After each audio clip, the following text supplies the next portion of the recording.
پہنچ جاتا، فیاتیہم ان کے پاس آتا، والشمس مرتفعۃ حالانکہ سورج بلند ہوتا تھا، یعنی سورج ابھی ویسا ہی ہوتا تھا. باب اثم من فاتتہ العصر، باب گناہ اس شخص کا جس سے عصر کی نماز فوت ہو جائے. فوت ہو جائے یعنی جو عصر نہ پڑھے اس کی سزا کیا.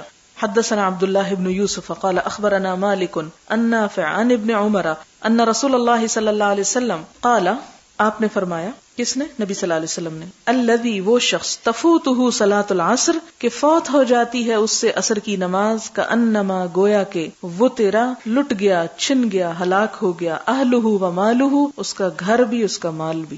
یعنی جس نے عصر نہ پڑھی اس کا نقصان کتنا ہوا، یہ نہیں کہ اس کے 10,000 میں سے 1,000 گم ہو گیا، اس کا سارا مال اور اس کے گھر والے ہلاک برباد ہو گئے. اتنا بڑا غم ہے، وہ اتنا بڑا نقصان ہے ایک عصر کی نماز چھوڑنے کا.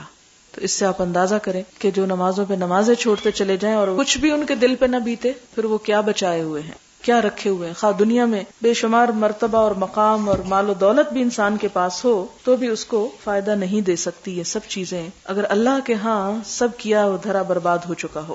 قرآن پاک میں آتا نا، لَن یَتِرَکُمْ أَعْمَالَکُمْ، سورۃ محمد میں، نہ کم کرے گا نہ ضائع کرے گا. تو یہاں پر وہ تیرا ضائع ہو گیا، برباد ہو گیا، یہ معنی ہے.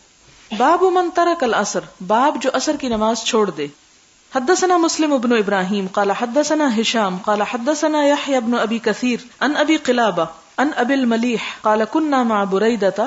ابو قلابہ کہتے ہیں ابو الملیح سے کہ ہم تھے بریدہ کے ساتھ. کہاں؟ فی غزوۃ، ایک غزوے میں، فی یوم ایک دن، ذی غیم بادلوں کے، یعنی سایہ تھا، ابر کا دن تھا، جیسے آج کل اکثر بادل آ جاتے ہیں اور دھوپ کا کچھ سمجھ نہیں آتی. فقال، تو انہوں نے کیا کہا؟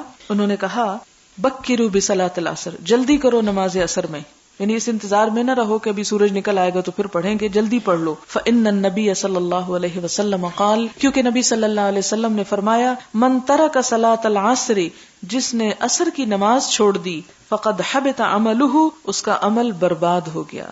اسی لیے قرآن پاک میں ایک جگہ پر آتا نا، حافظوا علی الصلوات والصلاۃ الوسطی، کہ نمازوں کی حفاظت کرو اور خاص طور پر عصر کی نماز کی، کیونکہ اس وقت انسان دن کے اینڈ میں اپنے کام وائنڈ اپ کر رہا ہوتا ہے، ایسی مصروفیات ہوتی ہیں، لوگ میل ملاقات کے لیے آ جاتے ہیں اور عموماً نماز ڈیلے ہو جاتی، یا دن بھر کے تھکے ہوئے لوگ سو جاتے ہیں اور نماز کو لیٹ کر دیتے ہیں. تو وہ لیٹ کرنا بھی اس کو منافق کی نماز میں آ جاتا ہے، جس کا ایک اور حدیث میں ذکر ہے. باب فضل صلاۃ العصر، عصر کی نماز کی فضیلت. حدثنا الحمیدی قال حدثنا مروان بن معاویہ قال حدثنا اسماعیل عن قیس عن جریر قال كنا مع النبی صلی اللہ علیہ وسلم. جریر کہتے ہیں کہ ہم حضور صلی اللہ علیہ وسلم کے ساتھ تھے ایک دن. فنظر الى القمر لیلۃ، تو آپ نے دیکھا چاند کی طرف، لیلۃ رات کو، یعنی البدر 14ویں کے چاند کو. فقال، آپ نے فرمایا، انکم سترون ربکم، کہ انقریب تم دیکھو گے اپنے رب کو، کما ترون ھذا القمر، جیسے تم اس چاند کو دیکھ رہے ہو. لا تضامون فی رؤیتہ، نہ تمہیں زحمت ہوگی اس کے دیکھنے میں.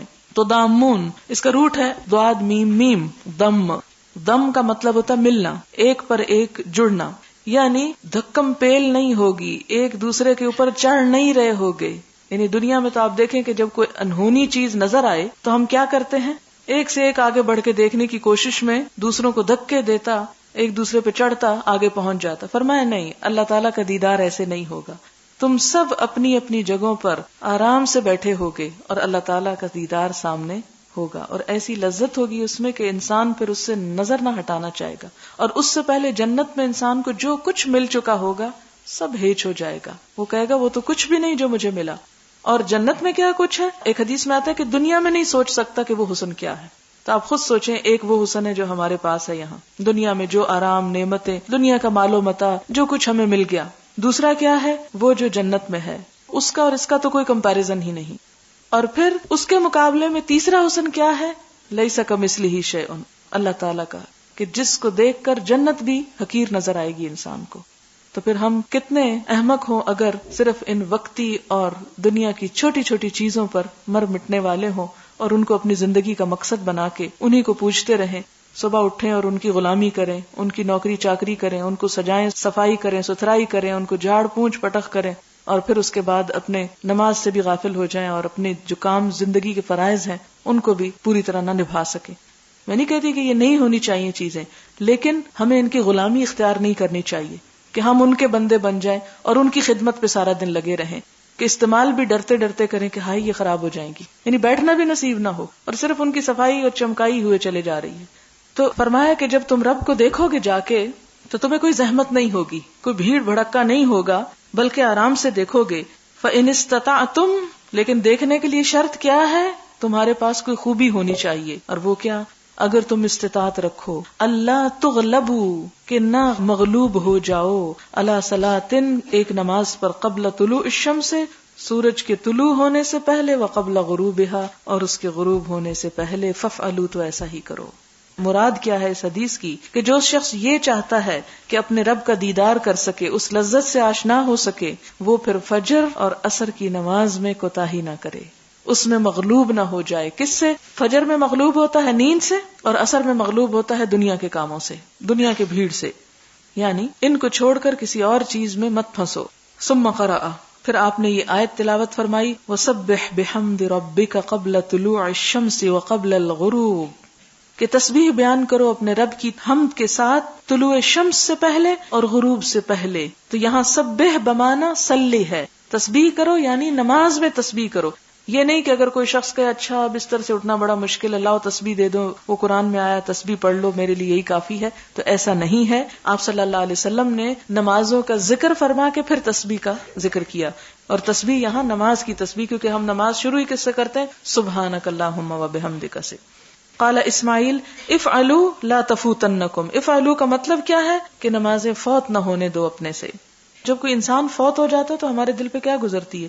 کسی کے بارے میں بھی سنے نا تو فلاں فوت ہو گیا.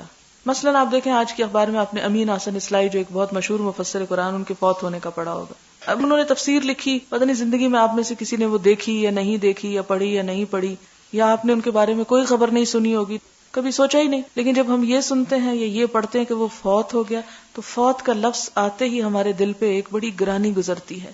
خواہ کوئی بھی فوت ہو، کسی بچے کے بھی فوت ہونے کی بات تکلیف دہ ہوتی ہے. کیا نماز کے فوت ہونے کی بات بھی تکلیف دیتی کہ ہم کہیں کہ میری نماز فوت ہو گئی؟ اور اگر یہ فوت کا مطلب ہے چانس مس ہو گیا، تو اللہ تعالیٰ کے دیدار کا چانس بھی مس ہو سکتا ہے اور بہت بڑی خیر سے محرومی ہو سکتی ہے. اس لیے خاص طور پر ان دو نمازوں میں احتیاط کی ضرورت ہے. حدثنا عبداللہ بن یوسف